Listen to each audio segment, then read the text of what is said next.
এবার মেঘাকে মেরে উচিত শিক্ষা দিল কুসুম, কিন্তু দেবলীনার নতুন চাল। হ্যাঁ সুপ্রিয় দর্শক, কুসুম ধারাবাহিকের নতুন প্রমোদে তো আমরা এরকমটা দেখতে পারবো। বিস্তারিত জানতে চাইলে এখনই ভিডিওটা একটি লাইক দিয়ে চ্যানেলটিকে সাবস্ক্রাইব করে একদম শেষ পর্যন্ত দেখতে থাকুন। কুসুম ধারাবাহিকের একদম নতুন প্রমোদে তো আমরা সবাই দেখতে পারবো যে যখন আয়ুষ আর মেঘার বিয়ে ঠিক হয়ে যায় এবং বিয়ের মণ্ডপে মেঘাকে যখন কনে সাজিয়ে আনা হয়, তারপর পেছন থেকে কুসুম মেঘাকে ডাক দিয়ে বলে যে মেঘা ম্যাডাম, আর তারপরেই মেঘারা যখন পিছনে তাকায় তখনই কুসুম সেখান থেকে সরে যায় এবং তারপর সেখানে মূলত দেবলীনার মা চলে আসে এবং দেবলীনার মাকে দেখে তো মেঘা অনেক অবাক হয়ে যায় আর বলে যে মাসি তুমি এখানে।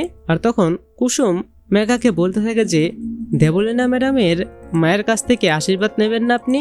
আর তখনই আমরা দেখতে পাই যে মেঘা তো অনেক রেগে যায় এবং তারপর তার পাশে থাকা পুলিশটার কাছ থেকে তার বন্দুকটি নিয়ে কুসুমের দিকে তাক করে সে।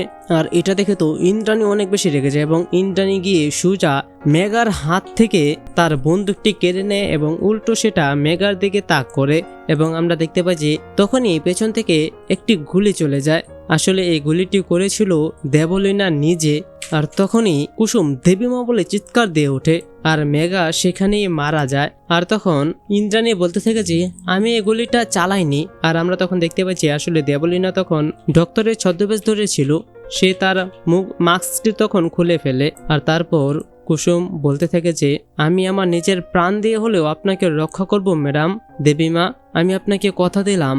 আর তারপর আমরা দেখতে পাই যে ওই পুলিশটাই মূলত ইন্দ্রাণী গাঙ্গুলিকে হ্যান্ডকাপ পরিয়ে গ্রেপ্তার করে নিয়ে যায় সেখানে। তো সুপ্রিয় দর্শক, কি মনে হয় আপনাদের, কি ঘটতে যাচ্ছে সামনে? কুসুম কি পারবে ইন্দ্রাণী দেবীকে সম্পূর্ণ নির্দোষ প্রমাণ করে বাড়িতে ফিরিয়ে আনতে এবং দেবলীনাকে উচিত শিক্ষা দিতে? কি মনে হয় আপনাদের?